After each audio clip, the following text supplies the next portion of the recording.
صفحہ نمبر 206 مختصر جوابات۔ مندرجہ ذیل سوالات کے مختصر جواب دیں۔ سوال نمبر 1، اصول فقہ کی تعریف بیان کریں۔ جواب، وہ اصول جو شرعی مسائل کے دلائل سے بحث کرتے ہیں انہیں اصول فقہ کہتے ہیں۔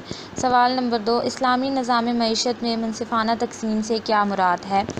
جواب، منصفانہ تقسیم سے مراد یہ ہے کہ حقدار کو اس کا پورا حق دیا جائے۔ مثلاً ایک شخص کسی فیکٹری میں کام کرتا ہے، فیکٹری کے مالک کو چاہیے کہ اس کی ہوئی محنت کے مطابق اس کی اجرت دی جائے۔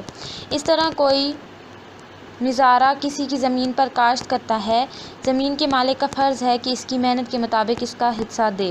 اصول وراثت کی تقسیم کا خیال رکھا جائے، کسی کا حق نہ مارا جائے، غریبوں، مسکینوں اور حقداروں کو زکوٰۃ و خیرات اور صدقات کے ذریعے ان کی مدد کی جائے۔ سوال نمبر 3، اسلام میں امر بالمعروف و نہی عن المنکر پر روشنی ڈالیں۔ جواب، امر بالمعروف و نہی عن المنکر۔ اسلام فطری دین ہے جو اچھی بات کی نصیحت کرتا ہے اور برائی سے روکتا ہے۔ اسلام نے نیکی کا حکم دینے اور برائی سے منع کرنے کی تلقین فرمائی ہے۔ سورہ آل عمران میں ارشاد خداوندی ہے۔ ترجمہ، مومنو، تم بہترین امت ہو جسے لوگوں کی ہدایت کے لیے نکالا گیا ہے کہ تم نیک کام کرنے کو کہتے ہو اور برے کاموں سے منع کرتے ہو اور اللہ پر ایمان رکھتے ہو، اور اگر اہل کتاب بھی ایمان لے آتے تو ان کے لیے بہت اچھا ہوتا۔ ان میں ایمان لانے والے بھی ہیں لیکن تھوڑے اور اکثر نافرمان ہیں۔ اضافی مختصر جوابات۔ سوال، علم تفسیر سے کیا مراد ہے؟ جواب،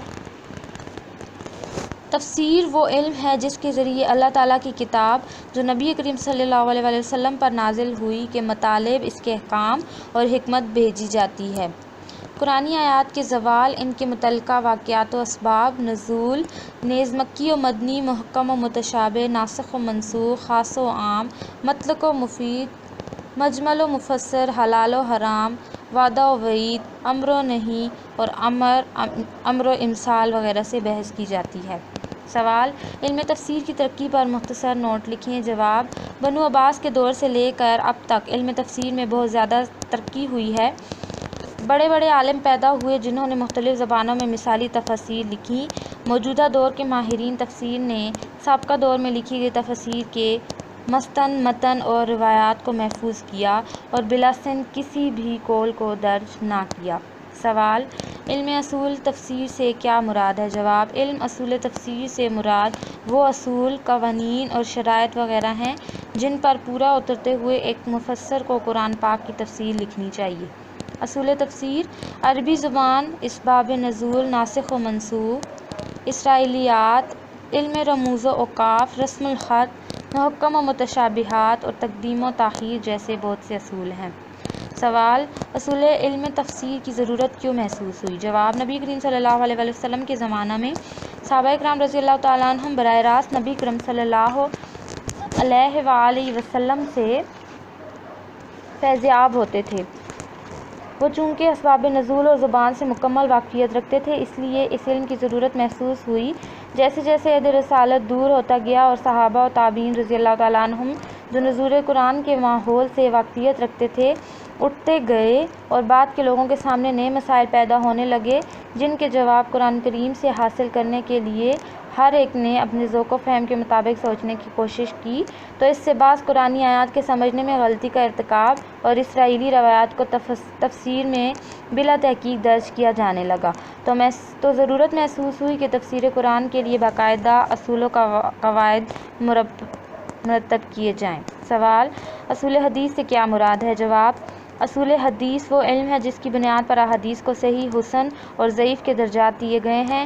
اس علم میں حدیث کے متن اور سند دونوں کو پرکھا جاتا ہے۔ سوال، علم فقہ کسے کہتے ہیں؟ جواب، اعمال شرعیہ کے مسائل کے علم کو علم فقہ کہا جاتا ہے۔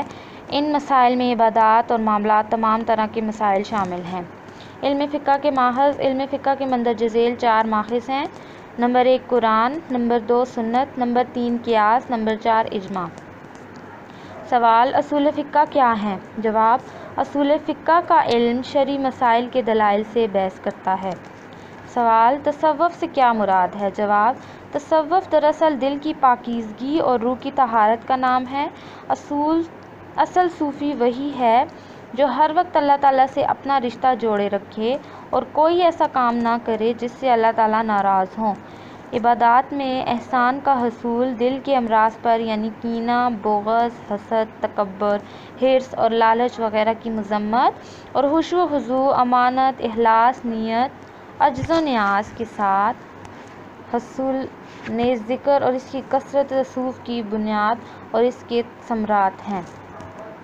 سوال: معاشرتی علوم کیا ہے؟ جواب: ایسا علم جو انسان کی معاشرت پسندی اور بدنی الطب ہونے کی وضاحت کرے اور مل جل کر رہنے کے آداب سکھائے، علم اجتماع کہلاتا ہے۔ علماء نے معاشرہ میں انسان کی معاشرت پسندی کی دو وجوہات بیان کی ہیں۔ نمبر 1 داخلی وجہ، نمبر 2 خارجی وجہ۔ نمبر 1 داخلی وجہ: انسان کی فطرت میں یہ عنصر موجود ہے کہ وہ مل جل کر رہنا پسند کرتا ہے۔ خارجی وجہ: انسان مخلوق ہونے کے ناطے سے بہت کمزور ہے۔ بہت سی مخلوقات اور قدرتی آفات و بلیات انسان سے کئی گنا طاقتور ہیں، اس لیے وہ مل جل کر رہنے میں ہی بہتری سمجھتا ہے۔ سوال: انسانی معاشرت پسندی میں اہم کردار ادا کرنے والے عناصر کون کون سے ہیں؟ جواب: انسانی معاشرت پسندی میں اہم کردار ادا کرنے والے عناصر مندرجہ ذیل ہیں۔ نمبر 1 جغرافیائی عوامل، نمبر 2 جنسی عوامل، نمبر 3 نفسیاتی عوامل، نمبر 4 ہم جنسی احساس، نمبر 5 خوف، نمبر 6 پیشہ ورانہ اتحاد، نمبر 7 زبان، نمبر 8 مذہب، نمبر 9 سیاسی عوامل، نمبر 10 قانونی اور حادثاتی عوامل۔ سوال: قرآن کریم نے وحدت نسل انسانی کا ذکر کن الفاظ میں کیا ہے؟ جواب: قرآن پاک کی سورۃ النساء میں ہے۔ ترجمہ: لوگو اپنے پروردگار سے ڈرو جس نے تم کو ایک نفس سے پیدا کیا، یعنی اول سے اس کا جوڑا بنایا، پھر ان دونوں سے کثرت سے مرد و عورت پیدا کر کے روئے زمین پر پھیلا دیے، اور اللہ سے ڈرو جس کے واسطے تم ایک دوسرے سے حقوق کا مطالبہ کرتے ہو، اور قطع رحمی سے بچو، بے شک اللہ تعالیٰ تمہیں دیکھ رہا ہے۔ سوال: اظہار باہمی سے کیا مراد ہے؟ جواب: اظہار باہمی سے مراد دوسروں کے لیے قربانی دینا ہے۔ اسلام ایک معاشرہ چاہتا ہے جس میں باہمی ہمدردی، اظہار و قربانی کا جذبہ ہو، ضرورت پڑنے پر دوسروں کے کام آئے، اپنی پسند کو دوسروں کی ضرورت پر ترجیح نہ دے اور دوسروں کے لیے وہی پسند کرے جو اپنے لیے پسند ہو۔ ایسے معاشرے میں امن، محبت اور اخوت و یگانگت پیدا ہوگی۔ سوال: اسلامی معاشی نظام کے کون کون سے اصول ہیں؟ جواب: اسلامی نظام معیشت کے 3 بنیادی اصول ہیں جو کہ مندرجہ ذیل ہیں۔ الف شخصی ملکیت اور اس کی حدود، نمبر 2 منصفانہ تقسیم، نمبر 3 اجتماعی حقوق۔ سوال: اجتماعی حقوق سے کیا مراد ہے؟ جواب: اجتماعی حقوق سے مراد ایک کے دوسرے پر حقوق ہیں، جس طرح والدین کے اولاد پر حقوق ہیں کہ اولاد ان کی دیکھ بھال کرے، اسی طرح اولاد کے والدین پر حقوق ہیں کہ ان کی احسن طریقے سے پرورش کرے، زیور تعلیم سے آراستہ کرے، ان کی حرکات و سکنات کا خیال رکھے اور اچھی تربیت کرے۔ سورۃ النساء کی آیت نمبر 35 میں لکھا ہے، جس کا ترجمہ ہے: اور نیک سلوک کرو اپنے والدین کے ساتھ، اپنے رشتہ داروں، یتیموں، ناداروں، مسکینوں، قرابت داروں، پڑوسیوں، ملنے جلنے والوں، دوستوں، مسافروں، لونڈیوں اور غلاموں کے ساتھ، بے شک اللہ تعالیٰ تکبر کرنے والے، فخر کرنے والوں کو پسند نہیں کرتا۔ سوال: اسلامی نظام معیشت کی چیدہ خصوصیات لکھیں۔ جواب: نظام الہی، نمبر 2 رزق من اللہ، نمبر 3 نجی ملکیت کا حق، نمبر 4 حکومت کی محدود مداخلت، نمبر 5 کسب حلال، نمبر 6 معاشی فلاح و بہبود، نمبر 7 نظام زکوٰۃ، نمبر 8 اعتدال و توازن، نمبر 9 گردش دولت، نمبر 10 قانونی وراثت۔ سوال: نظام الہی سے کیا مراد ہے؟ جواب: اسلامی معیشت کا نظام الہی ہے۔ انسان کے بنائے ہوئے نظام میں غلطی ہو سکتی ہے، جیسے اشتراکیت اور سرمایہ دارانہ نظام، مگر اللہ تعالیٰ کے بنائے ہوئے نظام میں کوئی غلطی نہیں ہو سکتی۔ سوال: اسلامی معاشی نظام میں قانون وراثت کیا کردار ادا کرتا ہے؟ جواب: اسلام نے وراثت کا قانون دیا ہے جس کے مطابق مرنے والے کے ترکہ سے ورثہ کو ان کے مقررہ کردہ حصے مل جاتے ہیں، کسی کی حق تلفی نہیں ہوتی۔ اس طرح اسلام ایک مکمل اور منفرد نظام معیشت ہے جو دنیا میں دیگر معاشی نظاموں پر فوقیت رکھتا ہے۔ اس پر عمل کر کے ایک خوشحال اور پاک صاف معاشرہ وجود میں آتا ہے۔ اس معاشرے میں ہر فرد معاشی طور پر خوشحال ہوتا ہے۔ سوال: اسلامی معاشی نظام میں گردش دولت کس طرح ہوتی ہے؟ جواب: اسلام نے دولت جمع کرنے کی ممانعت فرمائی ہے تاکہ امیر و غریب میں پیدا ہونے والا فرق مٹ جائے اور دولت چند ہاتھوں میں رہنے کی بجائے گردش کرتی رہے۔ اس میں کاروباری لین دین کے علاوہ مختلف صدقات و خیرات، زکوٰۃ وغیرہ بھی شامل ہیں۔ اس مقصد کے لیے بیت المال کا محکمہ اسلامی ریاست کا ضروری حصہ ہے جس میں مال کو جمع کیا جاتا ہے اور لوگوں کی فلاح و بہبود کے لیے خرچ کیا جاتا ہے۔ تفصیلی سوالات: سوال نمبر 1، دینی علوم کے حوالے سے مسلمانوں کی خدمات پر روشنی ڈالیں۔ جواب: مسلمانوں نے ہمیشہ دینی علوم کو بنیادی حیثیت دی اور کبھی بھی ان علوم کو نظر انداز نہیں کیا۔ اس لیے تمام ادوار کی طرح اسی حکومت میں بھی مسلمانوں نے دینی علوم کے فروغ اور بقا کے لیے بے شمار کارنامے سر انجام دیے۔ اس دور میں کتابت کا سلسلہ اپنے عروج پر تھا۔ دینی علوم جن میں تفسیر، حدیث، اصول تفسیر، اصول حدیث، فقہ، اصول فقہ، تصوف جیسے تمام علوم کے ماہر علماء موجود تھے جن کو حکومتی سرپرستی حاصل تھی اور ان کو معاشی فکروں سے آزاد کر کے علم و حکمت کے کام کرنے کے لیے اپنی زندگیاں وقف کرنے کے لیے سرکاری خزانوں سے وظیفہ دیا جاتا تھا۔ ہر علاقے میں دینی مدارس کھولے گئے تھے جہاں جلیل القدر علماء لوگوں کو تعلیم دینے کے لیے ہر وقت موجود ہوتے تھے۔ علم تفسیر میں ابو عبد الرحمن محمد بن عطیہ الغرناطی، ابو محمد عبد الحق شبلی، قاضی عبد الحکم وغیرہ نے بہت شہرت پائی۔ اسی دور کی ایک تفسیر البدایہ البلوغ النہایہ ابو محمد بن ابو طالب نے لکھی۔ تفسیر لکھنے کے لیے باقاعدہ اصول تفسیر سیکھا اور سکھایا جاتا ہے۔ علم حدیث میں بنو عباس کے دور میں بہت اعلیٰ پایہ کی کتب تحریر کی گئی تھیں جن میں سے ستہ نمایاں ہیں۔ حدیث کے علاوہ اس دور حکومت میں مسلمانوں نے شرعی مسائل کے زیادہ ہونے کی وجہ سے فقہ اسلامی پر بہت توجہ دی۔ اندلس میں چونکہ ابتدائی زمانے میں یحییٰ الاندلسی کے ذریعے فقہ مالکی کو اختیار کیا تھا، اس لیے وہاں پر زیادہ تر فقہ مالکی کی کتابیں مرتب کی گئی تھیں۔ مشہور کتاب میں التہذیب ابو الولید کی النہایہ ہے۔ رومیوں کے بعد عرب یا مسلمان ہی وہ قوم ہے جو اپنے سرمایہ قانون پر فخر کر سکتے ہیں۔ اسی دور میں ایک معروف بزرگ الکرخی نے علم تصوف میں خوب شہرت حاصل کی۔ اسی طرح ایک اور معروف بزرگ فلسفی ابو محمد کو ان کے علم کی وجہ سے قطب الدین کا لقب دیا گیا۔ ویسے تو مسلمانوں نے سائنسی علوم میں بھی ترقی کی اور اس میں کافی نام بنایا، لیکن اس شعبہ میں اتنا کام نہیں کیا جتنا انہوں نے دینی علوم میں کیا۔ موجودہ دور میں بھی دینی علوم میں زیادہ کام ہو رہا ہے۔ اسلامی علوم کی میگزینز چھپ رہی ہیں لیکن سائنسی علوم کے بارے میں بہت کم ہو رہا ہے۔ اس ساری بحث کو مد نظر رکھتے ہوئے ہم کہہ سکتے ہیں کہ مسلمانوں نے دینی علوم کے شعبہ میں زیادہ کام کیا۔ سوال نمبر 2، سائے ستہ کسے کہتے ہیں؟ ان کی تفصیل بیان کریں۔ جواب: احادیث کی وہ 6 کتابیں جو بالکل صحیح ہیں، جس میں کوئی شک و شبہ نہیں ہے اور اسلام کے معیار پر پوری اترتی ہیں اور اس پر انسان بلا جھجک یقین رکھتا ہے، ان کے راویوں کی سچائی اس پر نظر آ رہی ہے، وہ سائے ستہ کہلاتی ہیں جن کی تفصیل درج ذیل ہے۔ نمبر 1، صحیح بخاری۔ امام ابو عبداللہ محمد بن اسماعیل بخاری رحمۃ اللہ کی تالیف صحیح البخاری اپنے معیار احس کی پختگی اور اصول روایات کی ذیانت کے اعتبار سے بہت برگزیدہ اور لائق احترام کتاب ہے۔ امام بخاری نے اس کے لیے شب و روز محنت کی اور 6 لاکھ احادیث کے مجموعے سے نہایت عرق ریزی اور خوف پروردگار کے سایوں میں اس مجموعہ حدیث کو مرتب کیا۔ حدیث درج کرنے سے پہلے غسل کرتے، 2 رکعت پڑھتے اور جب کسی حدیث پر کامل یقین ہو جاتا تو درج کرتے۔ اس طرح آپ نے 7275 احادیث کا ایک صحیفہ تیار کیا۔ اس میں سے مقررات منہا کر دی جائیں تو تقریباً 4000 باقی رہ جاتی ہیں۔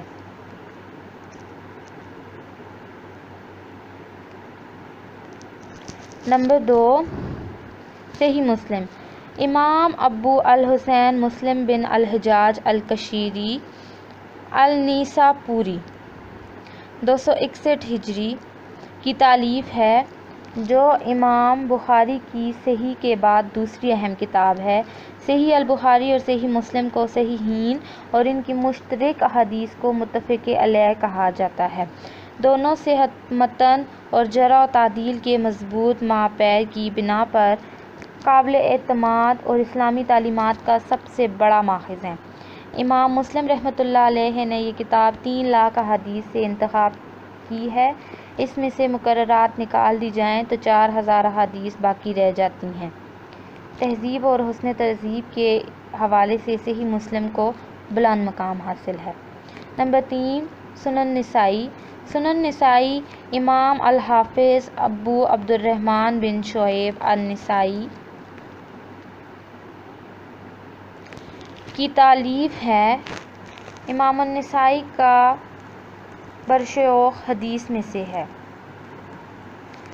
قابل اعتماد محدث میں یہ کہا گیا ہے، ان کا راویوں کے بارے میں معیار رد و قبول بڑا سخت ہے۔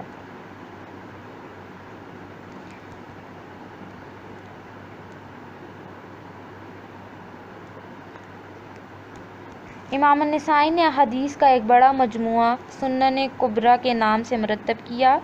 امیر روملہ نے فرمائش کی کہ اس سے مختصر مگر صحیح احادیث پر مشتمل مجموعہ ترتیب دیں تو زیادہ بہتر ہے۔ چنانچہ آپ نے سنن صغریٰ جسے کہا جاتا ہے، اس کے نام سے ایک مختصر اور بقول ان کے صحیح احادیث کا مجموعہ تالیف کیا، جو سائے ستہ کے گروپ میں شامل ہے۔ علماء حدیث کے ہاں امام النسائی کی سنن کو ہمیشہ قدر کی نگاہ سے دیکھا گیا۔ نمبر 4، سنن ترمذی۔ سنن ترمذی یا جامع ترمذی امام ابو عیسیٰ محمد بن عیسیٰ ترمذی کی لائق اخذ اور قابل حوالہ کتاب ہے۔ امام ترمذی امام البخاری کے مشہور تلامذہ میں سے ہیں، اگرچہ امام مسلم اور امام ابو داؤد سے بھی فیض پایا۔ جامع ترمذی اور الشمائل ان کی معروف تالیفات ہیں۔ کہا گیا ہے کہ آپ مادرزاد نابینا تھے، یہ بھی کہا گیا کہ بعد میں نابینا ہو گئے۔ اس محرومی کے باوجود تلاش حدیث میں کوئی کوتاہی نہیں کی۔ آپ نے جامع ترمذی میں فقہی مسائل کی ترتیب کو پیش نظر رکھا۔ ترتیب کے حسن سے آراستہ تالیف تکرار کی اکتاہٹ سے محفوظ ہے۔ ائمہ فقہ کے مابین الاختلاف مسائل کی عمدہ وضاحت کرتے ہیں۔ حدیث کے معیار اور اس پر نقد و تبصرہ کا بھی خاص اہتمام ہے۔ روایت حدیث پر مفید معلومات درج کرتے ہیں، جس سے امام ترمذی کا علم اسماء الرجال کے ذوق کا پتہ چلتا ہے۔ احادیث کی تعداد 1385 ہے، لیکن شواہد اور تواجہ بھی شامل کر لے جائیں تو تقریباً 3906 ہو جاتی ہیں۔ کتاب 2 اجزاء پر مشتمل ہے۔ نمبر 5، سنن ابی داؤد۔ نام سلیمان، ابو داؤد کنیت اور نسب نامہ یہ ہے۔ سلیمان ابن اشعب بن اسحاق بن بشیر بن شداد بن عمرو بن عمران الازدی امام ابو داؤد کے جد اعلیٰ عمران تھے، جن کے متعلق مورخین نے لکھا ہے کہ وہ جنگ صفین میں حضرت علی کے ساتھ تھے اور اس میں ان کی شہادت ہوئی۔ امام ابو داؤد 202 میں پیدا ہوئے۔ مشہور قبیلہ ازد سے ان کا نسبی تعلق تھا، اس لیے آپ ازدی کہلائے۔ امام کی مقامی نسبت سیستان کی طرف تھی۔ حافظ ابن حجر امام صاحب کے اساتذہ کی تعداد کا ذکر کرتے ہوئے لکھتے ہیں، یعنی امام ابو داؤد کے شیوخ کی تعداد 300 ہے۔ صحیح ستہ کے مؤلفین میں امام ترمذی اور امام نسائی نے بھی آپ کے سامنے ذانو تلمذ کیا۔ سنن ابو داؤد کے نام سے معروف ہے۔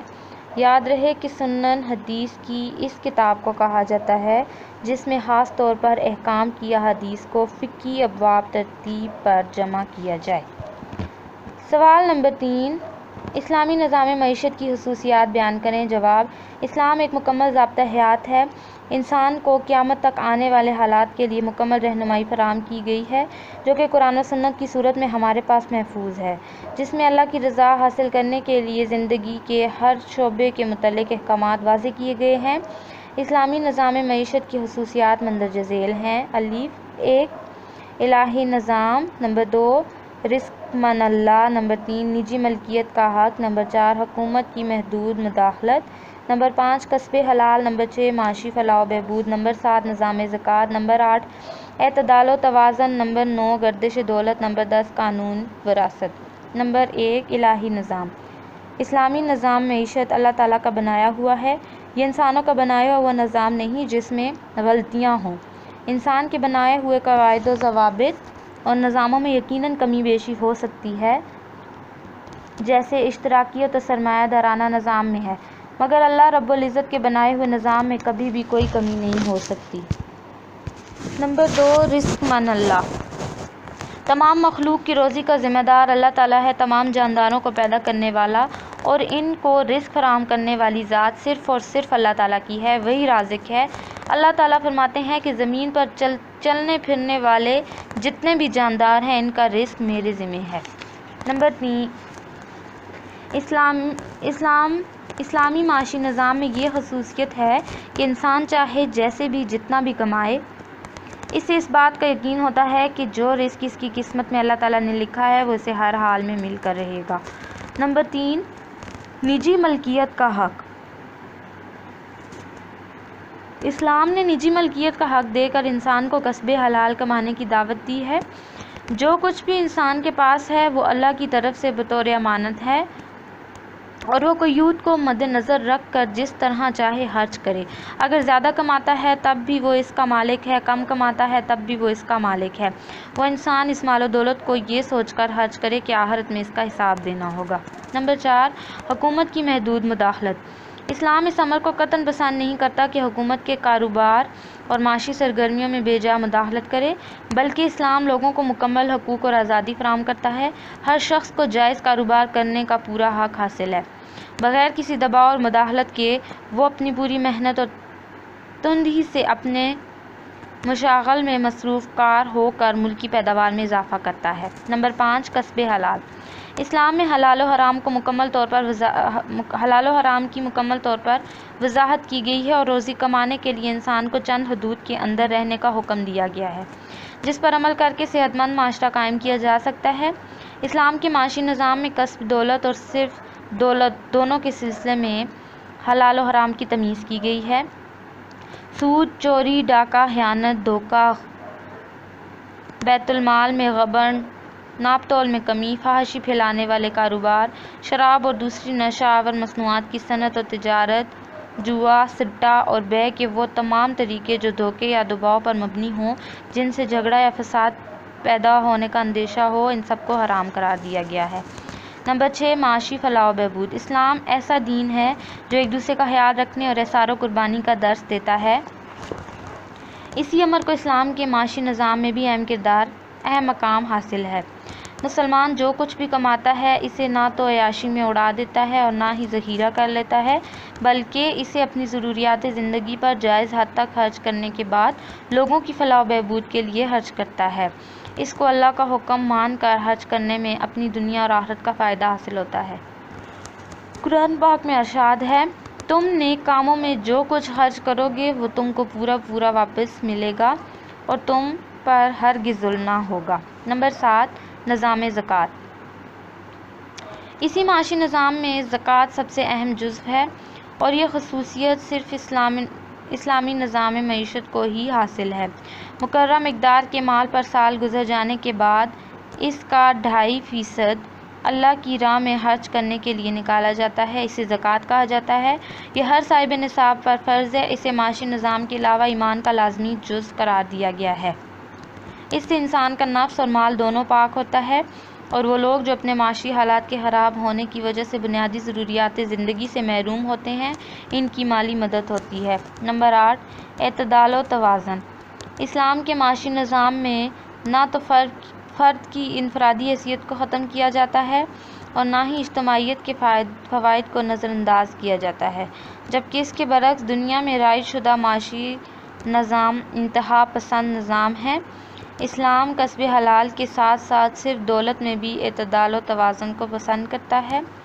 ارشاد باری تعالیٰ ہے۔ ترجمہ: اللہ کے نیک بندے جب خرچ کرتے ہیں تو نہ اسراف کرتے ہیں اور نہ بخل سے کام لیتے ہیں۔ اسلام اچھا پہننے، اوڑھنے، کھانے پینے، غرض ہر چیز میں بہترین چیز کے انتخاب کی اجازت دیتا ہے، مگر فضول خرچی اور عیاشی کی ممانعت ہے۔ نمبر 9، گردش دولت۔ اسلام میں دولت کو جمع کرنے کی ممانعت کی گئی ہے تاکہ امیر و غریب میں پیدا ہونے والا فرق مٹ جائے اور دولت چند لوگوں کے پاس رہنے کی بجائے گردش کرتی رہے۔ اس میں کاروباری لین دین کے علاوہ مختلف صدقات، خیرات، زکوٰۃ وغیرہ بھی شامل ہیں۔ اسی مقصد کے لیے بیت المال کا محکمہ اسلامی ریاست کا ضروری حصہ ہے، جس میں مال کو جمع کیا جاتا ہے اور لوگوں کی فلاح و بہبود کے لیے خرچ کیا جاتا ہے۔ نمبر 10، قانون وراثت۔ اسلامی معاشی نظام کی خصوصیت میں ایک یہ بھی ہے کہ مرنے والے کا ورثہ اس کے ورثاء میں ان کے مقررہ حقوق کے مطابق تقسیم ہوتا ہے، کسی کی حق تلفی نہیں کی جاتی، سب کو شرعی اصول کے مطابق ان کا حصہ ملتا ہے۔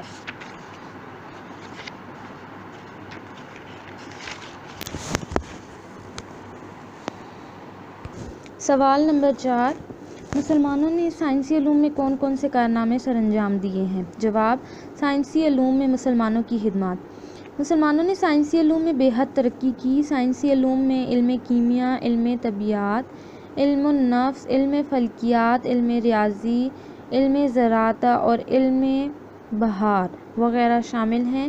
ان علوم کی وجہ سے آج یورپ کے لوگ دن دگنی رات چگنی ترقی کر رہے ہیں، حالانکہ یہ تمام علوم مسلمان سائنسدانوں کی وساطت سے ان تک پہنچے ہیں۔ مسلمان ہی ان کے موجد اور ان کی بنیادیں فراہم کرنے والے ہیں۔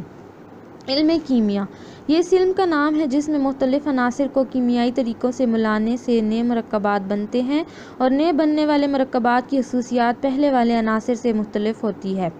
جابر بن حیان وہ پہلے مسلمان سائنسدان تھا جس نے جدید کیمیا، جسے انگریزی میں کیمسٹری کہا جاتا ہے، اس کی بنیاد رکھی۔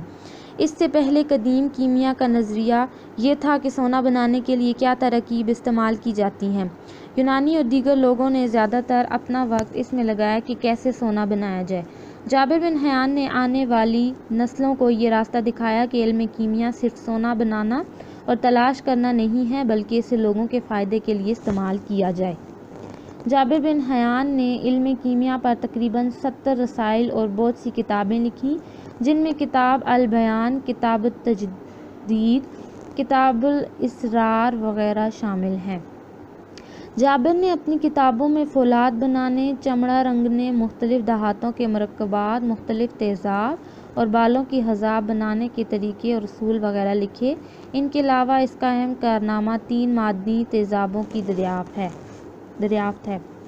علم کیمیا میں دوسرے قابل ذکر ناموں میں محمد ابن زکریا رازی، ابو القاسم مجریتی اور القاسی ہیں۔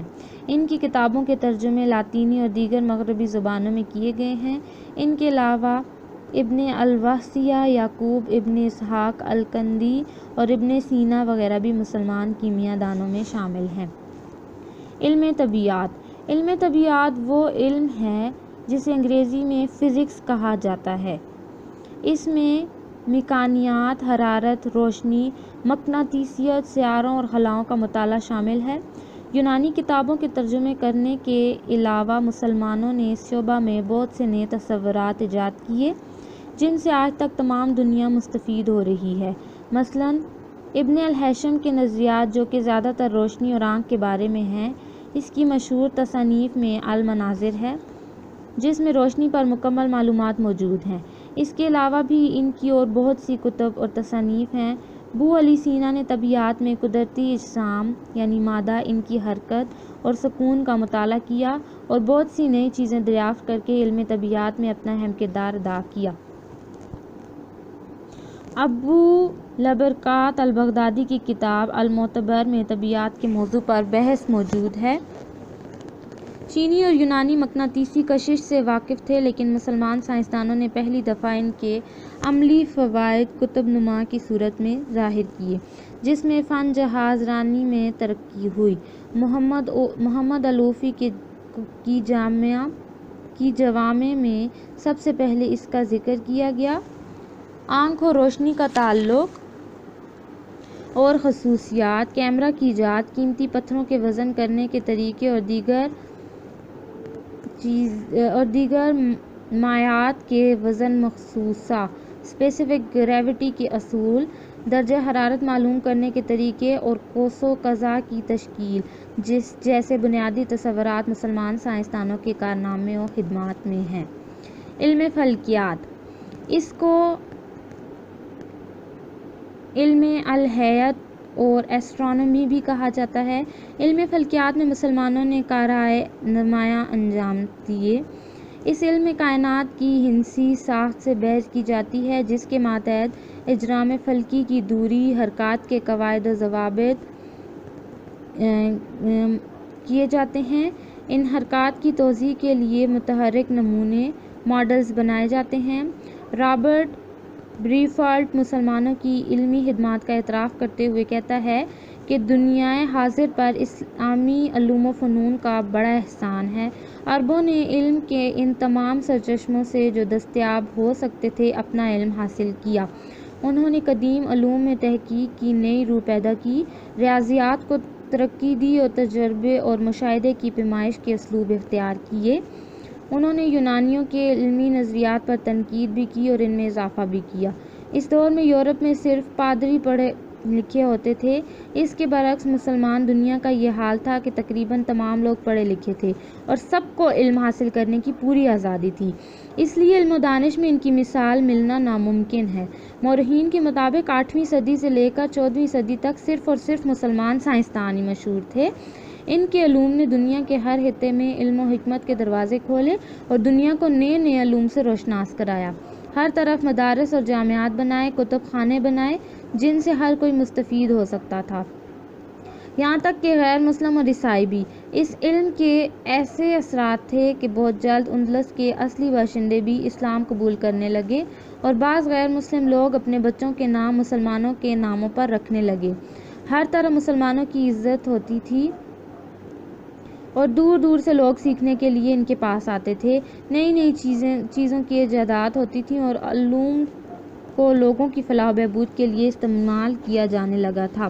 ایک اور مشہور مورخ جارج سارٹن نے مسلمانوں کی علمی اور سائنسی خدمات کا اعتراف کرتے ہوئے کہا ہے کہ 11ویں صدی عیسوی میں علم و حکمت کا حقیقی ارتقا مسلمانوں کا مرہون منت تھا۔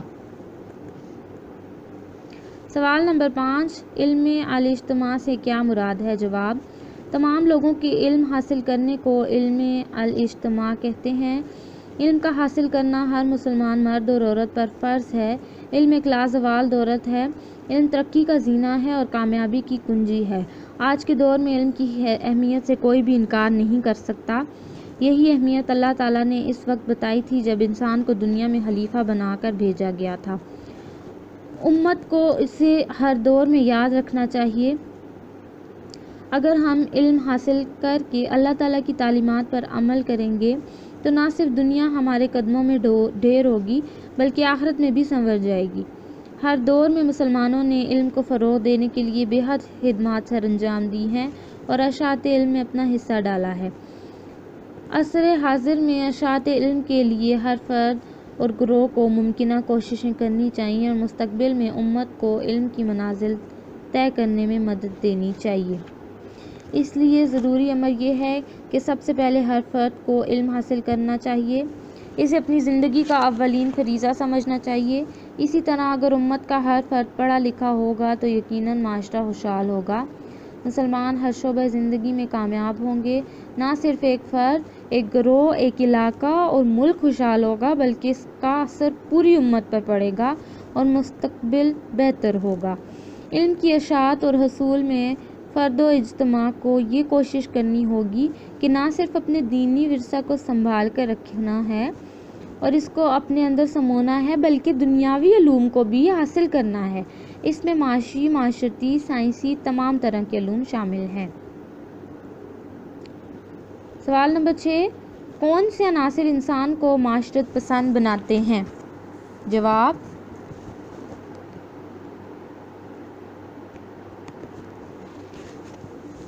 معروف مسلم ڈاکٹر خالد علوی کے انسانی معاشرت پسندی کی تشکیل میں اہم کردار ادا کرنے والے عناصر کا ذکر کیا ہے اور درج ذیل تفصیل بیان کی ہے۔ نمبر 1، جغرافیائی عوامل، نمبر 2، جنسی عوامل، نمبر 3، نفسیاتی عوامل، نمبر 4، ہم جنسی احساس، نمبر 5، خوف، نمبر 6، پیشہ ورانہ اتحاد، نمبر 7، زبان، نمبر 8، مذہب، نمبر 9، سیاسی عوامل، نمبر 10، قانونی و حادثاتی عوامل۔ نمبر 1، وحدت نسل۔ قرآن حکیم نے وحدت نسل انسانی کا ذکر یوں کیا ہے، ترجمہ، لوگو اپنے پروردگار سے ڈرو جس نے تم کو ایک نفس سے پیدا کیا، یعنی اول اس سے اس کا جوڑا بنایا، پھر ان دونوں سے کثرت سے مرد عورت پیدا کر کے روئے زمین پر پھیلا دیے، اور اللہ سے ڈرو جس کے واسطے تم ایک دوسرے سے حقوق کا مطالبہ کرتے ہو، اور قطع رحمی سے بچو، کچھ شک نہیں کہ اللہ تمہیں دیکھ رہا ہے۔ ایک اور مقام پر قبائل اور خاندانوں کو بنانے کا مقصد محض شناخت بتایا گیا، دراصل تمام انسان ایک ہی نسل سے ہیں۔ ترجمہ، لوگو ہم نے تم کو ایک مرد ایک عورت سے پیدا کیا اور تمہاری قومیں اور قبیلے بنائے تاکہ ایک دوسرے کی شناخت کرو۔ بے شک اللہ کے نزدیک تم میں سے زیادہ عزت والا وہ ہے جو زیادہ پرہیزگار ہے۔ بے شک اللہ سب کچھ جاننے والا ہے، سب سے خبردار ہے۔ نبی کریم صلی اللہ علیہ وسلم نے بھی ارشاد فرمایا کہ کسی عربی کو اجمی پر اور کسی اجمی کو عربی پر کوئی فضیلت حاصل نہیں۔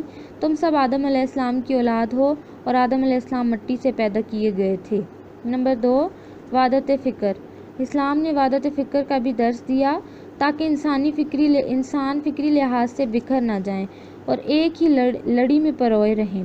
قرآن حکیم کی درج ذیل آیات وحدت فکر پر ہی دلالت کرتی ہیں۔ ترجمہ، پہلے تو سب لوگوں کا ایک ہی مذہب تھا، لیکن وہ آپس میں اختلاف کرنے لگے تو اللہ نے ان کی طرف بشارت دینے والے اور ڈر سنانے والے پیغمبر بھیجے اور ان پر سچائی کے ساتھ کتابیں نازل کیں تاکہ جن امور میں لوگ اختلاف کرتے تھے ان میں فیصلہ کر دے، اور اس میں اختلاف بھی انہی لوگوں نے کیا جن کو کتاب دی گئی تھی، باوجود یہ کہ ان کے پاس کھلے ہوئے احکام آ چکے تھے، اور یہ اختلاف انہوں نے صرف آپس کی ضد سے کیا تھا۔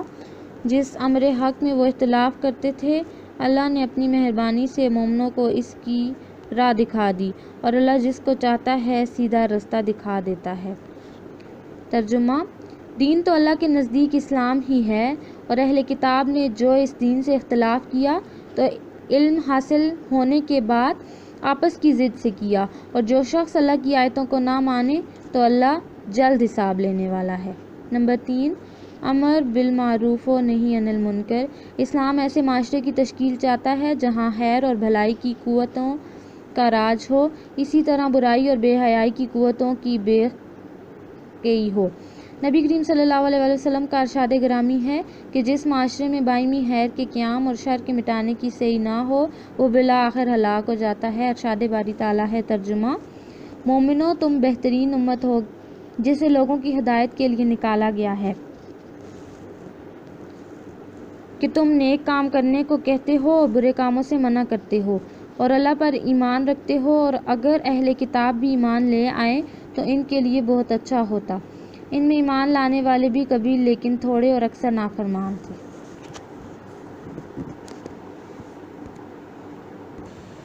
اسلام کی پسندیدہ معاشرے کے قیام کے لیے یہ بھی ضروری ہے کہ بھلائی کی طاقتوں کے ساتھ تعاون بڑھایا جائے اور گناہ اور سرکشی کے کاموں میں معاونت نہ کی جائے۔ ارشاد باری تعالیٰ ہے، ترجمہ: اور دیکھو، نیکی اور پرہیزگاری کے کاموں میں ایک دوسرے کی مدد کیا کرو اور گناہ اور ظلم کی باتوں میں مدد نہ کیا کرو، اور خدا سے ڈرتے رہو، کچھ شک نہیں کہ خدا کا عذاب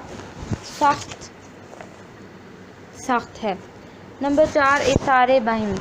اسلام ایسے معاشرے کی تشکیل کا خواہاں ہے جہاں باہمی ہمدردی اور ایثار و قربانی کا جذبہ موجزن ہے۔ ضرورت پڑنے پر دوسروں کے کام آنا، اپنی پسند کو دوسروں کی ضرورتوں پر ترجیح نہ دینا اور دوسروں کے لیے وہی چیز پسند کرنا جو اپنے لیے پسند ہو، ایسی اسلامی تعلیمات میں جن سے معاشرہ امن، محبت اور اخوت و یگانگت کا گہوارہ بن سکتا ہے۔ اس کے علاوہ اسلام نے معاشرتی تعلیمات کے ذریعے محروم طبقات کی رفع عامہ کا بھی تصور دیا ہے۔ سائلوں، مسکینوں، غریبوں اور محتاجوں، ضرورت مندوں، بیواؤں اور یتیموں کی رفع کا بہت بڑا اجر رکھا ہے۔ یہ ایک بہت بڑی حقیقت ہے کہ مبلغین اسلام نے شروع دن سے آج تک سنہری معاشرتی تعلیمات پر عمل پیرا ہو کر ہی لوگوں کو دین اسلام کی حقانیت کی طرف راغب کیا ہے۔ جب ان محروم طبقات نے عملاً دیکھا کہ اس دین کی تعلیمات میں کتنی انسان پروری ہے تو وہ جوگ در جوگ حلقہ بگوش اسلام ہوئے۔ مسلمانوں نے ہر دور میں اسلام کی معاشرتی تعلیمات کے فروغ کے لیے کام کیا۔ انہی کی بنیاد پر حقوق العباد کا پورا نظام استوار ہوا جو رفتہ رفتہ اسلامی اقدار میں بدل گیا، اور ایسی اسلامی ثقافت ابھری جو اپنی مثال آپ تھی۔ حتیٰ کہ انحطاط کے دور میں بھی مسلمانوں نے مذہبی تعلیمات کو کافی حد تک پس پش ڈالے رکھا، لیکن معاشرتی تعلیمات پر کافی حد تک عمل پیرا رہے۔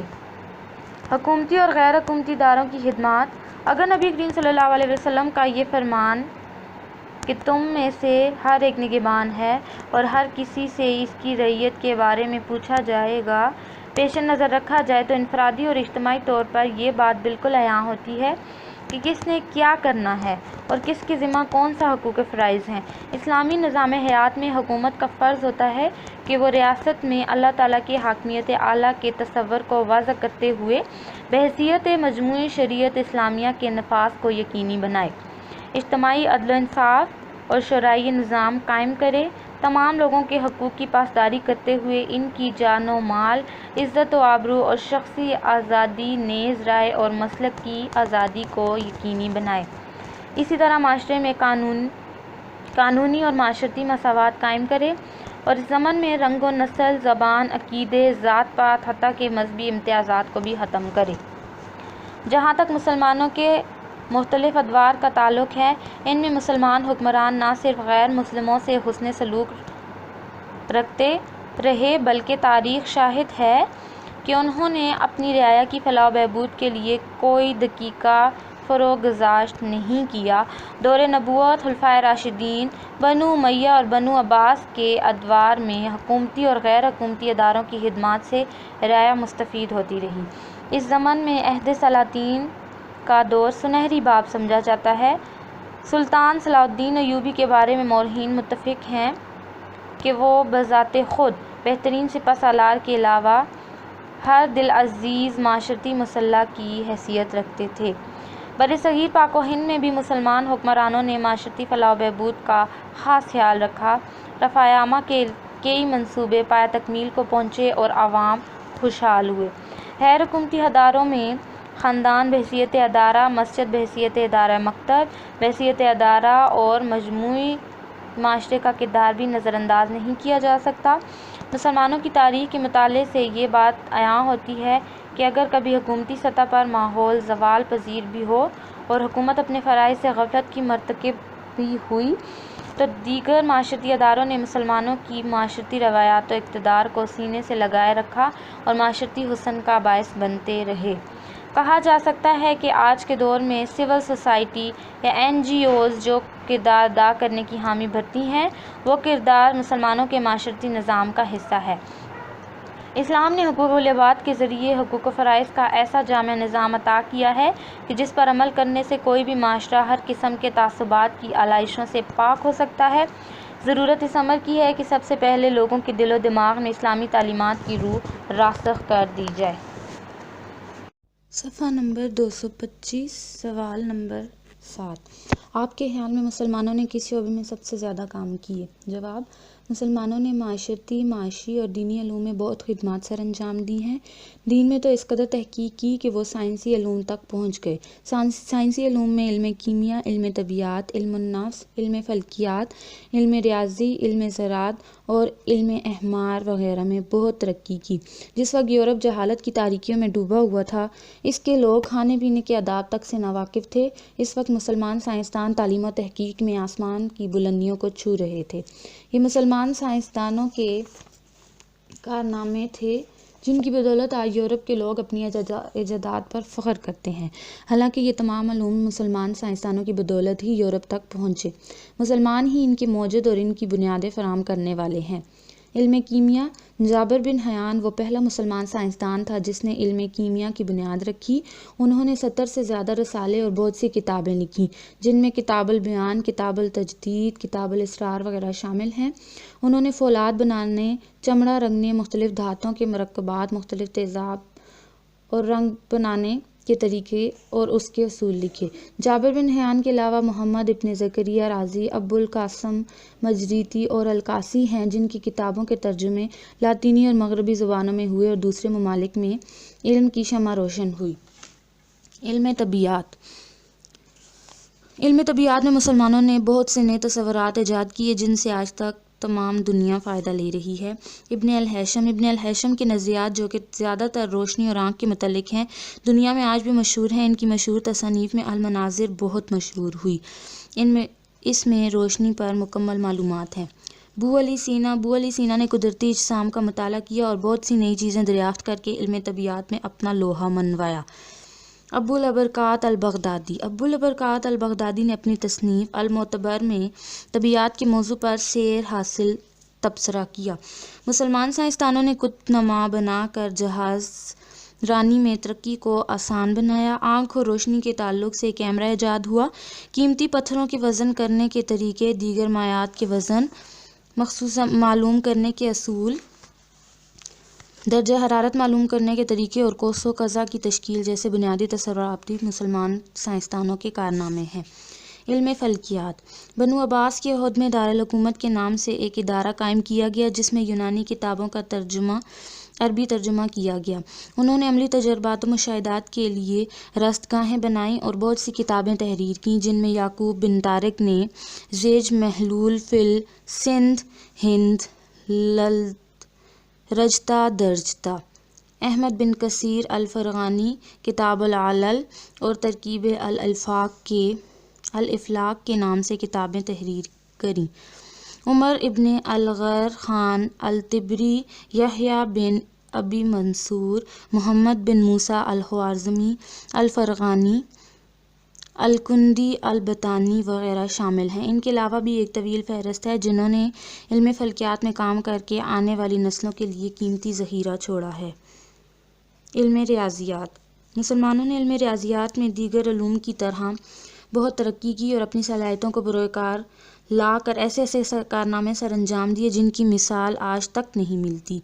نہ صرف مسلمان بلکہ پوری دنیا اس سے استفادہ کرتی ہے۔ مسلمانوں سے پہلے تمام اعداد و اشکال کے علم کو ریاضی کہا جاتا تھا، مگر مسلمانوں نے پہلی دفعہ اسے 4 قسموں میں تقسیم کر کے علیحدہ نام دیے جسے علم الحساب، علم ہندسہ، علم الجبر اور علم المقابلہ اور علم جیومیٹری کہا جاتا ہے۔ ریاضی میں ابتدائی کام یونانیوں کے ترجمے کرنے سے ہوا۔ بعد میں مسلمانوں نے اس میں مشاہدوں اور تجربوں کی بنیاد پر بہت سی کتابیں لکھیں جن میں ریاضی کی تمام شاخوں کے اصول، ضوابط تحریر کیے۔ مسلمانوں کی ریاضی کی تاریخ در حقیقت محمد بن موسیٰ الخوارزمی سے شروع ہوئی۔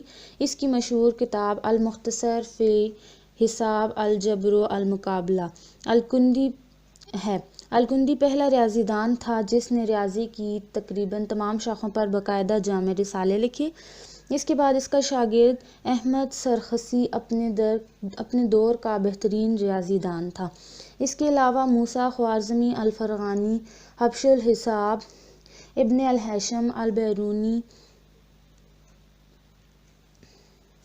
عمر خیام، شریف الدین بنطوی، نصیر الدین توسی الشیرازی وغیرہ کے نام قابل ذکر ہیں۔ علم زراعت: علم زراعت میں کاشتکاری اور کھیتی باڑی وغیرہ آتا ہے، اسے انگریزی میں ایگریکلچر کہا جاتا ہے۔ مسلمانوں نے زراعت و فلاحت میں بہت سے موضوعات پر کام کیا اور کتابیں، رسالے اور مقالے لکھے، جن میں باغبانی، سبزیات، فصلیں، شہد کی مکھیاں پالنا، پرورش حیوانات، مرغبانی، آبپاشی، تحفظ اناج، زمین سے متعلق معلومات اور نظام زمینداری وغیرہ شامل ہیں۔ غرناطہ کا علم زراعت کا اہم مصنف محمد بن مالک التغذی تھا۔ علم البحار۔ پہلی صدی ہجری میں حضرت عثمان غنی رضی اللہ تعالیٰ عنہ کے عہد میں حضرت امیر معاویہ رضی اللہ تعالیٰ عنہ نے پہلی بحری بیڑا تیار کیا۔ موسیٰ بن نصیر رضی اللہ تعالیٰ عنہ نے تیونس میں جہاز سازی کا کارخانہ قائم کیا، جس میں افریقہ اور بلاد مغرب کی حفاظت کے لیے جہاز تیار ہوتے تھے۔ تاریخ تمدن اسلام کے مورخ جرحی اریانی لکھتے ہیں کہ فاطمیوں کے عہد میں مصر کی بندرگاہ سکندریہ اور میعات میں بہت زیادہ تعداد میں جنگی جہاز اور بہت بڑی سمندری فوج تھی۔ مصر میں پہلا کارخانہ جس میں جنگی جہاز تیار ہوتے تھے جزیرہ دومنا میں 154 میں قائم ہوا تھا، 154 ہجری میں قائم ہوا تھا۔ اسی طرح معز الدین فاطمی نے ایک دارالصناعہ بنایا جس میں 600 جنگی جہاز تیار ہوا کرتے تھے۔ بنی عباس کے دور میں سمندری مواصلات کی ترقی اور جہاز بنانے کے لیے بے انتہا کام ہوا۔ بحری جنگ کی وجہ سے ہی 1453 میں قسطنطنیہ فتح ہوا۔ مسلمانوں نے مختلف چیزوں کی برداری کے لیے مختلف قسم کے سمندری جہاز بنا رکھے تھے، مثلاً فریدہ گھوڑوں کو لادنے کے لیے حمالہ میں غلہ کی برداری کی جاتی تھی۔ غضاب لڑاکا جہاز تھا۔ جس طرح دیگر علوم میں مسلمانوں نے خدمات سر انجام دیں، ایسے ہی علم البحار میں بھی مسلمانوں نے بہت ترقی کی۔ سوال نمبر 8، دور حاضر میں مسلمان علمی عروج کیسے حاصل کر سکتے ہیں؟ جواب: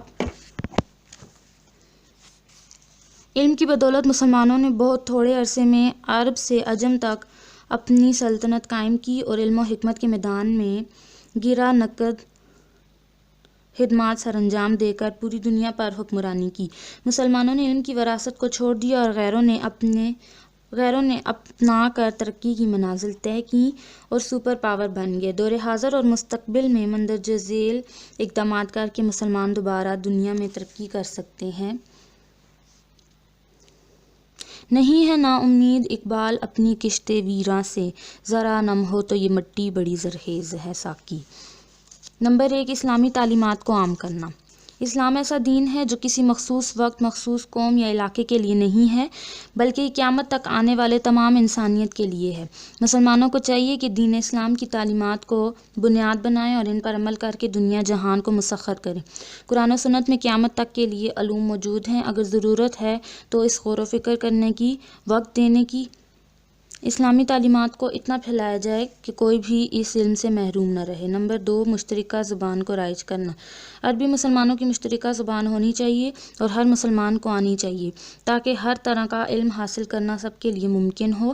جیسے انگریز زیادہ تر انگریزی میں علم حاصل کرتے ہیں اور ان کا علم حاصل کرنے کے لیے انگریزی ضروری ہے، ایسے ہی مسلمانوں کو اپنے علمی خزانے کو اسی زبان میں محفوظ رکھنا چاہیے جو کہ سب کے لیے بولنا اور سمجھنا آسان ہو۔ نمبر 3، معاشی تفاوت کا خاتمہ۔ آج کل کے دور میں علم حاصل کرنے میں جو ایک رکاوٹ آ رہی ہے وہ معاشی تفاوت ہے، یعنی غریب غریب تر ہوتا جا رہا ہے اور امیر امیر تر۔ اسی طرح بہت سے لوگ ایسے ہیں جو علم حاصل کرنا چاہتے ہیں مگر ان کے معاشی حالات ان کو اس بات کی اجازت نہیں دیتے۔ ایسے ہی تعلیم کو مہنگا کر کے لوگوں سے علم حاصل کرنے کا حق چھینا جا رہا ہے۔ یہ مسلمان امت کی ذمہ داری ہے کہ وہ علم کو اتنا عام کرے اور اتنا سستا کہ ہر انسان اسے حاصل کر سکے اور ملک و قوم کی ترقی میں اپنا مثبت کردار ادا کر سکے۔ نمبر 4، رنگ و نسل اور علاقائی تعصبات کا خاتمہ۔ مسلمان امت کی ذمہ داری ہے کہ وہ اپنے اندر سے رنگ و نسل اور علاقائی تعصبات کا خاتمہ کر کے خود کو صرف مسلمان کہے اور کہلوائے۔ ایسے ہی علم کو اپنے گمشدہ میراث سمجھ کر جہاں سے بھی ملے حاصل کرے۔ یہ نہ کہے کہ یہ انگریزوں کا علم ہے اور یہ مسلمانوں کا علم ہے۔ علم تو علم ہے، ایسے ہی عربی و عجمی نہ بنیں، مل جل کر ایک امت واحدہ بن کر سپر پاور کا مقابلہ کریں اور ہر شعبہ میں علم حاصل کریں اور ترقی کریں۔ نمبر 5، قول و فعل میں مطابقت۔ مسلمان امت کو چاہیے کہ وہ ایک دوسرے کے ساتھ ایمانداری اور خلوص کے ساتھ رہیں اور قول و فعل میں مطابقت رکھیں، کسی بھی شعبہ میں غداری یا کرپشن نہ کریں۔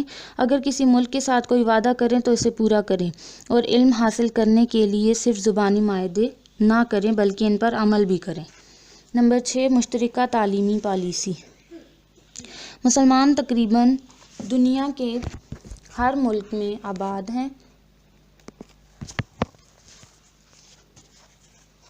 اور اس کے علاوہ تقریباً اس وقت 56 کے قریب آزاد مسلم ممالک دنیا میں موجود ہیں۔ ان کو چاہیے کہ علمی پیش رفت میں کوئی ایسی مشترکہ تعلیمی پالیسی بنائی جائے جس میں علمی اہمیت پر زور دیا گیا ہو اور موجودہ اور آنے والے وقت کے لیے بہترین لائحہ عمل اختیار کیا گیا ہو، جس کے مطابق مسلمان دوبارہ علم و حکمت کی دنیا میں اپنا اعلیٰ مقام حاصل کر سکیں، دینی اور دنیاوی تمام علوم میں ترقی کریں اور اپنے علمی خزانے کو آنے والی نسلوں کے لیے بچا کر رکھ سکیں۔ نمبر 7، تعلیمی اداروں کا قیام۔ وہ مسلمان ممالک کو معاشی لحاظ سے مستحکم ہیں۔ ان کو چاہیے کہ دوسرے مسلمان ممالک کی تعلیمی اداروں کے قیام میں مدد کریں، ان کی مالی لحاظ سے بھی مدد کریں اور ان کو ماہر فن، اساتذہ وغیرہ بھی مہیا کریں تاکہ علم کو ہر طرف عام کیا جا سکے۔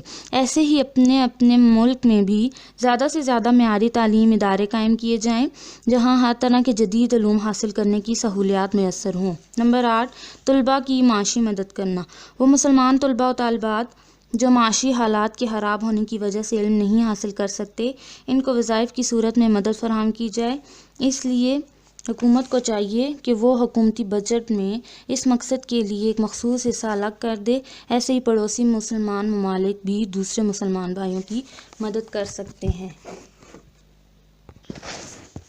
نمبر 9، کتب خانے تعمیر کرانا۔ جب مسلمانوں نے اندلس پر حکمرانی کی تھی، اس دور میں ان کے پاس کتابوں کا ایک ضخیم ذخیرہ موجود تھا۔ نہ صرف یونانیوں کے عربی و لاطینی زبانوں میں ترجمے موجود تھے بلکہ اپنے نئے علوم کے بارے میں، جس میں دینی اور دنیاوی، سائنسی، تمام طرح کے علوم شامل تھے، کا ایک وسیع ذخیرہ کتب خانوں میں موجود تھا۔ ہر علاقے میں ہزاروں کی تعداد میں کتب خانے موجود تھے، جن میں بغداد کا شہر سب سے زیادہ مشہور تھا۔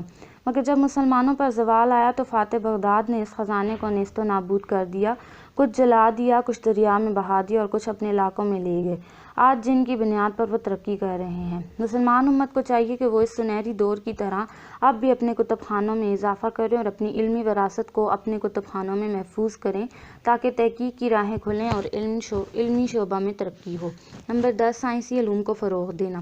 علم کو فروغ دیتے وقت اس بات کو مد نظر رکھنا بہت ضروری ہے کہ اس میں صرف دینی علم ہی نہ ہو بلکہ سائنسی علوم کو بھی اتنی اہمیت دی جائے، اور جیسے قدیم علماء و سائنسدانوں نے سائنس میں اپنا لوہا منوایا اور علم، کیمیا، فلکیات، ریاضی، غرض ہر شعبہ میں ایجادات کیں اور دنیا کو نئی راہ دکھائی، ایسے ہی آج اور آنے والے دور کے مسلمانوں کو بھی خود کو علم کے لیے وقف کرنے کی ضرورت ہے تاکہ سائنس کی اس دوڑ میں وہ اعلیٰ مقام حاصل کر کے اپنے آباء و اجداد کا نام دوبارہ علمی پیش رفت میں اجاگر کر سکیں۔ نمبر 11، طلباء کے وفود کا تبادلہ۔ مسلمان ممالک کو چاہیے کہ وہ اپنے علاقے کی علمی سرگرمیوں میں دوسرے علاقوں کے طلباء کو شریک کریں۔ طلباء کو ایک دوسرے کے ملک میں جا کر وہاں کے اساتذہ سے علم حاصل کرنے کا موقع بھی ملے، بجائے اس کے کہ طلباء یورپی اقوام میں جا کر علم حاصل کریں۔ مسلمان ممالک میں ایک دوسرے سے علم حاصل کریں۔ یورپی اقوام کی اندھی تقلید کرنے کی بجائے اپنے مسلمان سائنسدانوں کے علوم سے استفادہ کر کے نئے تجربات کریں اور اپنے اور دوسروں کے علم میں اضافہ کریں۔ نمبر 12، دیار غیر میں طلباء کی حفاظت۔ آج کل علمی دنیا میں جو ایک اہم مسئلہ مسلمانوں کو درپیش ہے وہ غیر مسلم ممالک میں گئے ہوئے مسلمان طلباء کی حفاظت ہے، کیونکہ آج کل مسلمان طلباء کو وہاں پر دہشت گرد قرار دیا جاتا ہے، ان کے تعلیمی سلسلے کو درمیان میں منقطع کیا جاتا ہے۔ ایسے میں امت مسلمہ کی ذمہ داری ہے کہ وہ اپنے نوجوان طلباء کو غیر مسلم ممالک میں حفاظتی اقدامات کے ساتھ بھیجیں اور وہاں پر ان کے رہنے کے مکمل حقوق دلوائیں تاکہ وہاں پر طلباء اپنی تعلیمی سرگرمیاں احسن طریقے سے کر کے واپس اپنے ملکوں کو خیر و عافیت سے لوٹ سکیں۔ عزیز طلباء، یہ آڈیو ریکارڈنگ آپ کے لیے ہیومینیٹیرین ڈیولپمنٹ آرگنائزیشن ایبٹ آباد کے ذریعے اہتمام کی گئی۔ ہیومینیٹیرین ڈیولپمنٹ آرگنائزیشن ایبٹ آباد 2011 سے اپنی مدد آپ کے تحت صحت، تعلیم اور معاشی خود مختاری کے شعبوں میں بہتری کے لیے کوشاں ہے۔ ادارہ نے نہ صرف خیبر پختونخوا بلکہ ملک بھر کے نابینا طلباء کی تعلیمی مشکلات اور رکاوٹوں کو دور کرنے کے لیے FA تا ماسٹرز لیول کی نصابی کتب اور کورسز، جن میں علامہ اقبال اوپن یونیورسٹی کے کورسز بھی شامل ہیں، کو آڈیو ریکارڈنگ میں منتقل کرنے کا اہتمام کیا ہے، تاکہ نابینا طلباء اعلیٰ تعلیم تک رسائی حاصل کر کے ملک و قوم کی ترقی اور خوشحالی میں اپنا بھرپور کردار ادا کر سکیں۔ یہ تمام آڈیو ریکارڈنگز نابینا طلباء کو بالکل مفت فراہم کی جا رہی ہیں۔ نابینا طلباء کے علاوہ دیگر طلباء بھی اس تعلیمی سہولت سے استفادہ کر سکتے ہیں۔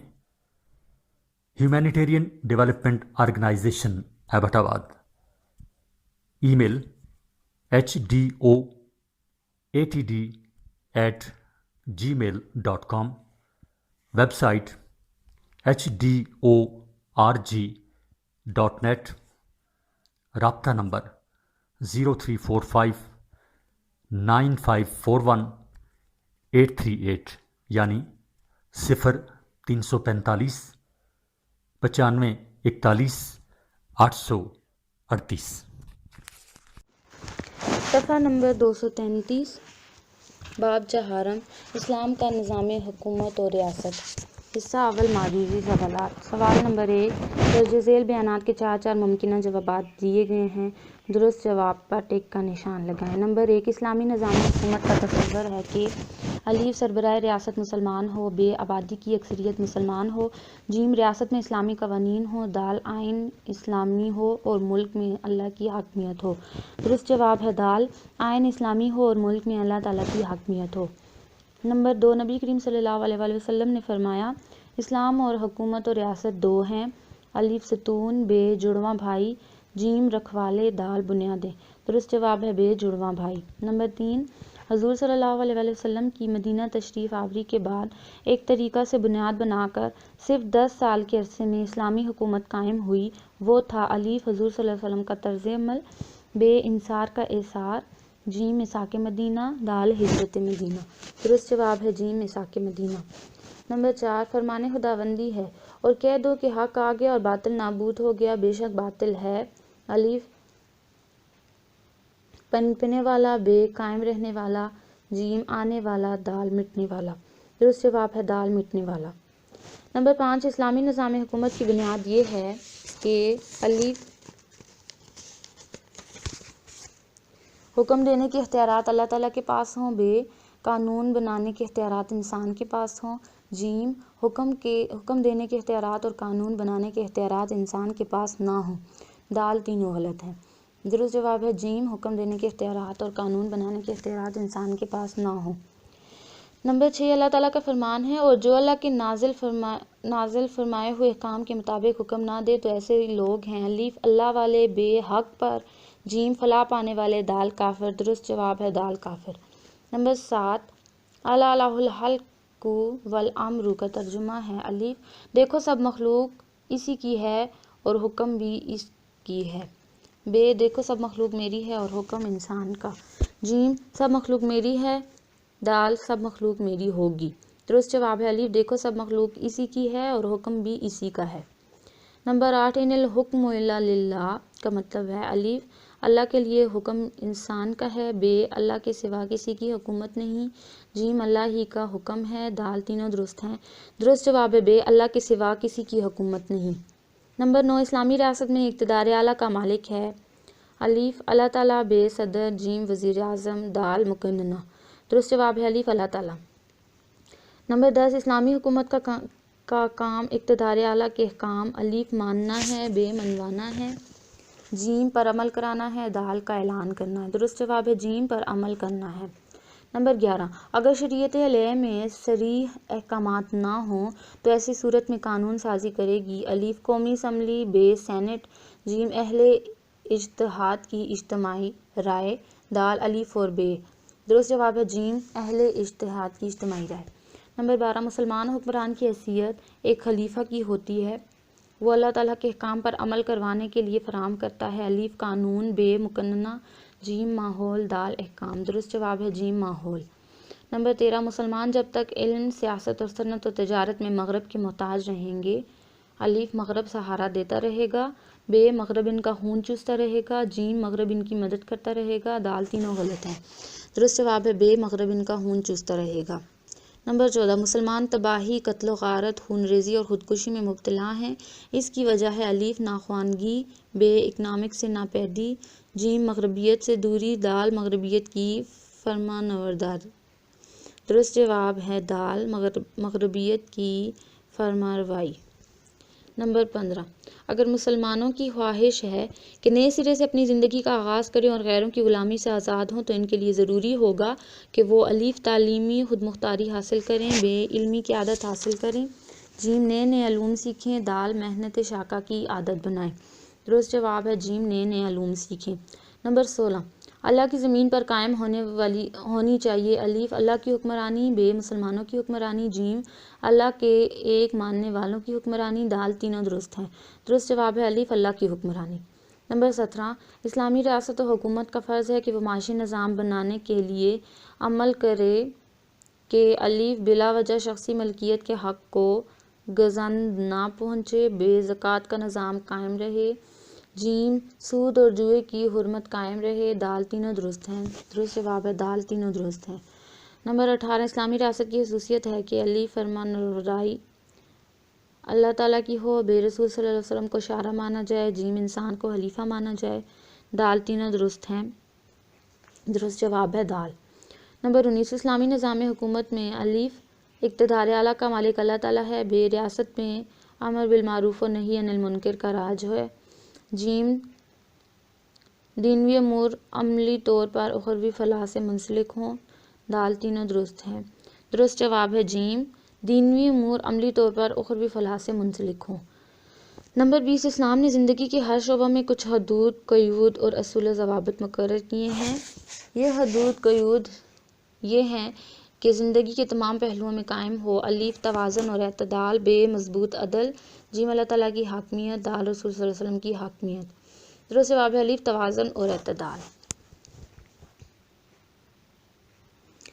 سوال نمبر 2، خالی جگہ پر کریں۔